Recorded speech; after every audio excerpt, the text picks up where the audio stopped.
అందరికీ నమస్తే. జనసేన పార్టీలో గత 12 సంవత్సరాలుగా నా రాజకీయ ప్రయాణం జరుగుతూ ఉంది. ఈ ప్రయాణంలో భాగంగా అనేక సేవా కార్యక్రమాలు కానీ, పార్టీ కార్యక్రమాలు కానీ, అలాగే ఎన్నో సమస్యల మీద పరిష్కారంతో పోరాటాలతో ముందుకు వస్తూ ఉన్నాను. 2024 ఎన్నికల్లో ఈ కావల్లో జరిగినటువంటి వైసీపీ అరాచక పాలనకు ప్రజలు విసిగిపోయి కూటమి ప్రభుత్వానికి మన ఎమ్మెల్యే దగ్గుమాటి కృష్ణారెడ్డి గారికి భారీ మెజార్టీ తోటి కావలి నియోజకవర్గ ప్రజలు వినిపించడం జరిగింది. అది రేపు మార్చి 13వ తేదీకి పోలింగ్ జరిగి 2 సంవత్సరాలు పూర్తవుతా ఉంది. అయితే ఈ మధ్య కాలంలో పార్టీ కార్యకర్తల్లో కూడా కావలి నియోజకవర్గంలో జనసేన పార్టీ కార్యకర్తల్లో కూడా కొంత అసంతృప్తి అయితే ఉన్నమాట వాస్తవం.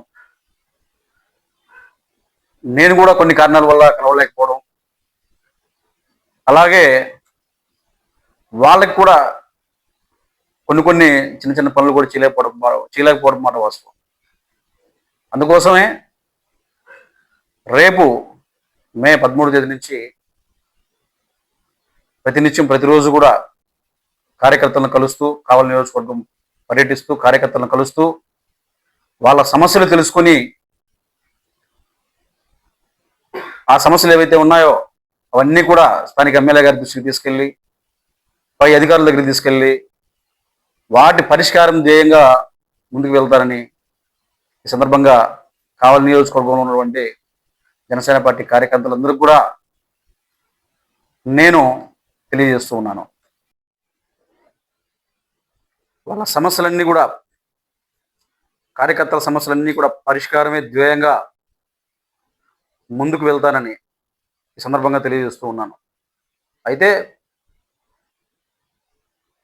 మనం 2019లో పార్టీ కమిటీలు వేశారు, ఇన్ఛార్జీలు అనౌన్స్ చేశారు. ఎవరు ఏ మేర పనిచేస్తున్నారో, ఎవరు పార్టీ కోసం ఏ విధంగా పనిచేస్తున్నారో కూడా కావలి నియోజకవర్గ ప్రజానీకానికి మొత్తం కూడా తెలుసు. పార్టీ ఆవిర్భావం నుంచి కూడా పార్టీ పవన్ కళ్యాణ్ గారు ఏ సిద్ధాంతాలతో పార్టీ పెట్టారో అవన్నీ పాటిస్తూ పార్టీని బలోపేతం కోసం ప్రజల్లోకి తీసుకెళ్లి, ముఖ్యంగా యువత మొత్తాన్ని కూడా గ్యాదర్ చేసుకుంటూ ఎంతోమంది యువతని పార్టీ వైపు వచ్చే విధంగా, నాయకత్వం వైపు అడుగులు వేసే విధంగా తయారు చేశాను. అలాగే ఎక్కడ ఏ సమస్య ఉందన్నా కూడా ఈ 12 సంవత్సరాల కాలంలో స్పందించాను. నా వంతు పరిష్కారం దిశగా పోరాటం చేశాను. ముఖ్యంగా 2020 నుంచి 21 నుంచి 24 ఎలక్షన్ వరకు కూడా పవనన్న నమ్మండిని పెట్టి హాస్పిటల్లో కొన్ని వందల మందికి ప్రతిరోజు భోజనం అందించాను. అలాగే ఒక జన సైనికుడిగా వైకుంఠపురంలో ఉన్నటువంటి అనపకుంట ఆధునీకరణ కోసం, అలాగే పెదపౌని బ్రిడ్జి వేయాలని చెప్పి, రోడ్లో బ్రిడ్జి వేయాలని చెప్పి అక్కడ ఆ మురికి గుంటలో దిగి నిరసన చేశాను. ఆ గుంట ఆధునీకరణ కూడా మా గౌరవ ఎమ్మెల్యే గారు చేయడం జరిగింది. అలాగే ఉదయగిరి బ్రిడ్జి అధ్వానంగా ఉందని పెద్ద ర్యాలీ కూడా, కవాతు కూడా చేశాను ఆ బ్రిడ్జిని మరమ్మతులు చేయమని. అలాగే తుమ్మలపేట రోడ్డు కోసం ఎన్నో సందర్భాల్లో రాస్తారోకో చేశాను. అక్కడ వరి నాట్లు ఆ రోడ్డు మీద నాటి నిరసన తెలియజేశాను. ఈరోజు తుమ్మలపేట రోడ్డు కూడా మా కూటమి ప్రభుత్వంలో రావడం జరిగింది. మినీ స్టేడియం కోసం ఈ కావలి నియోజకవర్గంలో యువకులకి చదువుతో పాటు క్రీడలు కూడా ఎంత ముఖ్యమని చెప్పి మినీ స్టేడియం నిర్మాణం కావాలని, ఆ గ్రౌండ్ అభివృద్ధి చెందాలని చెప్పి నా వంతు పోరాటం చేయడం జరిగింది. ఈరోజు కొంతమేర ఎంతో కొంత అక్కడ పిల్లలందరూ కూడా, క్రీడాకారులందరూ కూడా ఆడుకునే విధంగా ఆ గ్రౌండ్ రెడీ చేయడం జరిగింది. ఇంకా ఎన్నో సమస్యలు, వీటన్నిటి మీద కూడా నా వంతు పోరాటం. ఎక్కడ ఏ సమస్య ఉందన్నా కూడా, ఎక్కడ ఏ విద్యార్థికైనా, ఏ క్రీడాకారుడికైనా ఏదైనా నా వంతు సహకారం అందించడంలో ఎప్పుడు ముందున్నాను. రాబోయే రోజుల్లో కూడా ఇలాగే కొనసాగిస్తాను. నేను ఒక జన సైనికుడిగా పవన్ కళ్యాణ్ గారి సిద్ధాంతాలని ప్రజల్లోకి తీసుకెళ్లడంలో ఏ రోజు కూడా వెనకడుగు వేయలేదు. ఎప్పుడు కూడా పార్టీ సిద్ధాంతాలకు వ్యతిరేకంగా పనిచేసినప్పుడు కూడా 2019లో అప్పుడు అభ్యర్థి రకరకాలుగా డబ్బుతో ఓట్లు కొనుక్కొని కార్యకర్తలని రకరకాలుగా ప్రలోభాలు పెట్టిన రోజు కూడా నేను నిజాయితీగా పార్టీ వైపు నిలబడ్డాను. పార్టీ సిద్ధాంతాలకే కట్టుబడి ఉన్నాను.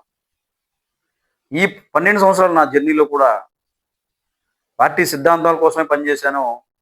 పార్టీ వైపే నిలబడ్డాను. పార్టీ బలోపేతం కోసం నా వంతు కృషి చేశాను. అలాగే ఈ రాబోయే రోజుల్లో కూడా కావలి నియోజకవర్గంలో ప్రతి కార్యకర్తకి అండగా ఉంటానని, ఖచ్చితంగా అండగా నిలబడతానని, ఈరోజు రకరకాలుగా అటువైపు నాయకత్వం మారచ్చు, కొత్త కొత్త వ్యక్తులు రావచ్చు పోవచ్చు, కానీ సిద్ధు అనే వ్యక్తి ఎప్పటికి కూడా ఒకవైపే ఉండి పవన్ కళ్యాణ్ గారు పెట్టిన సిద్ధాంతాల కోసం పనిచేస్తాడని, ఎప్పుడూ కూడా పార్టీకి వ్యతిరేక కార్యక్రమాలను ఎప్పుడు నేను చేయలేదని, ఎవరి దగ్గర కూడా పార్టీని అడ్డు పెట్టుకుని ₹1 తాకలేదని ఈ సందర్భంగా ఈ 12 సంవత్సరాల నా రాజకీయ జీవితంలో ఒక చిన్న అవినీతి మచ్చ కూడా నా మీద లేదని ఈ సందర్భంగా తెలియజేస్తున్నాను.